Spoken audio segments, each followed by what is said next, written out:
Esses generais, comandantes, todos. Afinal, por que não vão para Cabo Delgado esses aqui? Os nossos presidentes têm seu presidente. Duas mulheres sem medo da Frelimo desafiam o silêncio e levantam uma questão incômoda. Será Moçambique realmente soberano com a presença prolongada das Forças Armadas do Ruanda no país? Prepare-se para ouvir verdades que muitos evitam dizer. Deixem muito like no vídeo, porque isso não vai prestar. É a questão do Ruanda. Não há transparência em nenhum destes processos. Como é que é possível um país como o nosso, que se diz soberano, um país que se diz soberano, está com forças ruandesas há tanto tempo no nosso país? Há tanto tempo. Digamos que nós pedimos o apoio numa relação de amizade.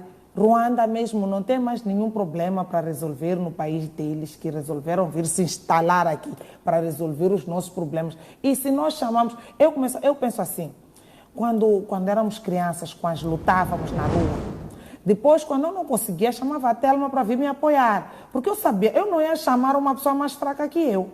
Eu ia chamar alguém mais forte para a pessoa vir desarmar por completo a pessoa que está contra mim. Então, quando eu vi as forças ruandesas, comecei a pensar, olha lá, acho que eles estão capacitados para vir acabar com toda aquela gente e devolver aquelas terras a quem é de direito. Mas já estamos a contar meses e anos neste vai, que este chove e não molha.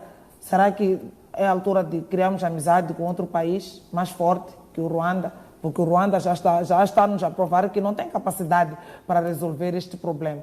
Nós também, como moçambicanos, ou como o Estado moçambicano, o Ministério da Defesa, o Ministério do Interior, todos os ministérios que estão aqui cheios no Maputo, esses generais, comandantes, todos, afinal, por que não vão para Cabo Delgado esses aqui?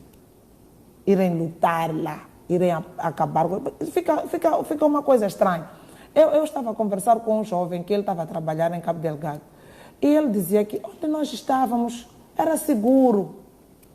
Como é que é possível, numa terra em que a população chora, os megaprojetos estão a funcionar a todo gás? Há um ditado, uns jovens dizeres que andam por aí, que dizem que há jatos a entrar em território moçambicano e a sair todos os dias carregados de rubis, carregados de diamantes. Nós na altura pensamos, é falatório, as pessoas gostam de falar, mas será? Será que é falatório? Será que ninguém está a ganhar com estes jatos que estão a entrar e sair todos os dias carregando nossas riquezas? Como é que num país, exatamente numa província riquíssima em recursos, uma província riquíssima em rubis e em outras riquezas, tem gás, tem não sei o quê, é a única província que está em guerra. Será que os tais insurgentes não podiam ir insurgir um pouco em Niassa, em Tética, deste lado, deixar um bocadinho aquela pedrinha, porque aquilo era a menina dos nossos olhos. Nós estávamos todos à espera que com o gás, com os rubis lá, era aquilo que ia desenvolver Moçambique. Mas quando estamos num país que tem rubi para dar e para oferecer, os nossos anéis, esses nossos de casamento, são pedrinhas. Essas pedrinhas acho que são vidros caquéticos que apanham aí dessas garrafas partidas que colocam nos nossos anéis. Mas nós enquanto os reis, não sei mais o que, lá nas Europas, usam pedras preciosas, nós é que devíamos andar com aquilo aqui nos anéis, nos relógios, porque nós temos isto, mas não. Nós temos um governo que está-nos a mostrar por A mais B, que não tem capacidade de governar, não tem capacidade de proteger o povo moçambicano, não tem capacidade de resolver este assunto dos insurgentes. Eu acho que já estava até na altura do governo renunciar. Eles mesmos virem a público e dizerem, pá, nós estamos a deixar estas pastas. Eu acho que já era a altura do ministro da Defesa ter sido exonerado há muito tempo. O novo governo já nem devia ter entrado no governo com este barulho ainda aqui a pairar pelos ares. É incrível que eu disse aqui há uns tempos, nós falamos deste assunto. Parece que a pedra que está no sapato do vizinho não nos incomoda. Não nos incomoda, não é por mal, mas já desde que eu penso, será que esses insurgentes não podem descer um pouco para Maputo, virem nos visitar um pouco aqui? Porque talvez quando eles chegarem aqui em Maputo, entrarem ali na Assembleia, entrarem aqui nas casas, ali na presidência, dar uma voltinha, talvez alguém comece a se mexer. Então, será que o governo não consegue resolver ou o governo simplesmente não quer resolver porque há alguém que está a ganhar com esta guerra? Há alguém que está a enriquecer com estas pedras que estão a ser extraídas de lá? Eu costumo dizer às vezes, um dia havemos de chegar em Cabo Delgado, descobrimos que já não há gás, tudo já acabou, já não há rubi, só ficaram covas lá, igual os chineses andaram a fazer aqui na circular de Maputo.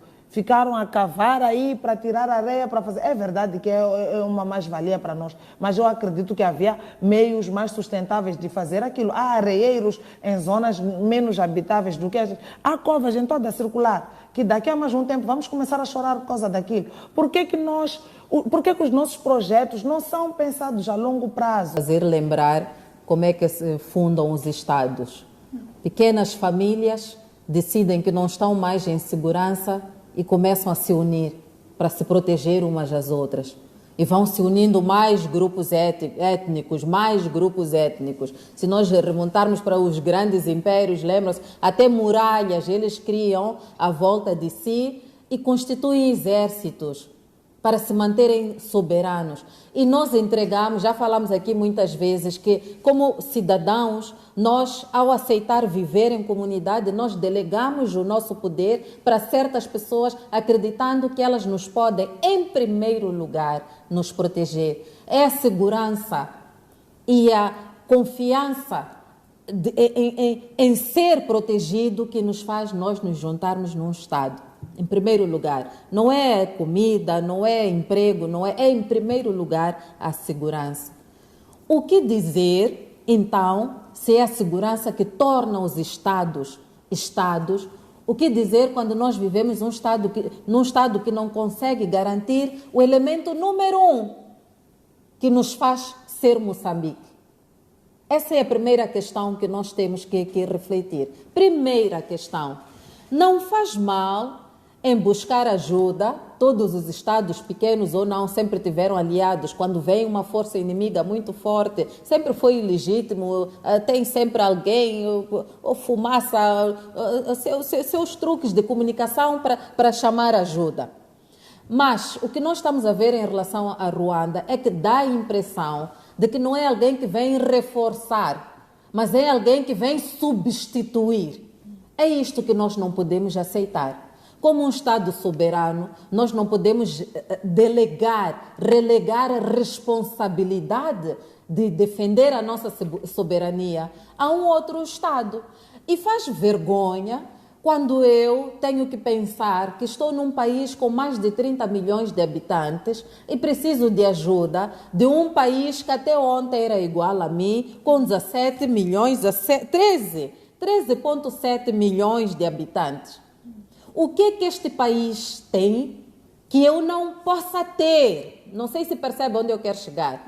Eles podem ser, apesar de serem menos numerosos, podem ter o seu poderio militar. Mas eu estou à espera que haja transferência. Durante o tempo em que eles estão em Moçambique, eu estou à espera que haja transferência de conhecimento, que haja transferência de habilidades, para que em determinado momento eles se possam retirar e Moçambique possa continuar, finalmente, com mais experiência, a defender o seu território. Não estou a ver isto. Não estou a ver e, mais uma vez, voltamos para aquilo que nós falamos. Parece que não interessa que Moçambique, de fato, tenha esta soberania. Parece que interessa aos nossos presidentes, nós brincamos aqui nos corredores, que dá a impressão que os nossos presidentes, Nhusse e agora Chapo, parece que os nossos presidentes têm seu presidente. Os nossos presidentes têm seu presidente. Chapo foi agora buscar orientações, não foi para o SOFA, para o memorando de entendimento, foi buscar instruções do seu presidente. Então, isto é que é preocupante. E tem razão, mais uma vez, em pensarmos assim como cidadãos, porque se eu estou a dizer que deleguei aquilo que é mais importante, a proteção soberana do meu Estado a outro país, esse outro país é o dono de Moçambique. Só podemos pensar assim. É importante dizer aqui, mais uma vez, que Ruanda, ouçam bem o que estou aqui a falar, não sou da defesa, não tenho experiência, mas leiga como sou, Posso aqui dizer que Ruanda não vai conseguir acabar com o conflito em Cabo Delgado. Entendam isto que eu estou a dizer, pela simples razão de que nós estamos a falar de guerra, de guerrilha. Já falei várias vezes sobre isso e não expliquei o que era. A guerra de guerrilha é uma guerra irregular, não tradicional. Quando nós temos forças tradicionais, é interessante, como nós víamos nos filmes, que esta força tradicional possa ir para um descampado e lá encontra outra força do outro lado e começam a disparar. Para aqui. Quem morreu, quem não morreu, os que não morreram são os vencedores. Isso é guerra tradicional. Em guerra de guerrilha, isto não acontece. As tropas ruandesas vão se posicionar num determinado lugar e os terroristas nunca vão aparecer lá, porque são irregulares. Como é que funciona a guerra de guerrilha? Funciona por emboscada. As pessoas, à luz do dia, são cidadãos comuns como outros quaisquer, porque eles também funcionam por camuflagem. Camuflagem, dissimulação, ataques inesperados, como nós dissemos. Quando os soldados ruandeses menos esperarem, um grupo pequenino de guerrilheiros, porque guerra de guerrilha também tem essa vantagem. Por um lado, vocês são 5.000, mas eles não precisam de ser 5.000. 15.000 guerrilheiros são suficientes para fazer um ataque surpresa e fazer o estrago que eles querem fazer. Então, estão a perceber, nós temos tropas posicionadas num canto a se alimentarem, a receberem seus salários chorudos, não é? Da União, do Conselho da União Europeia, não é? Temos tropas sitiadas a custarem um balúrdio e nessa altura onde é que os terroristas estão? Se calhar já atravessaram para o país vizinho e estão sentados. Meses a fio, não lhes custa. Então, como é que se vence uma guerra de guerrilha com uma tropa convencional que vem de outro país? É um caso perdido já a partida. Mas agora, para eu não me estender, Conselho da União Europeia, eu nunca vou perceber como é que um conselho desta magnitude também não conseguiu respeitar a soberania de um país.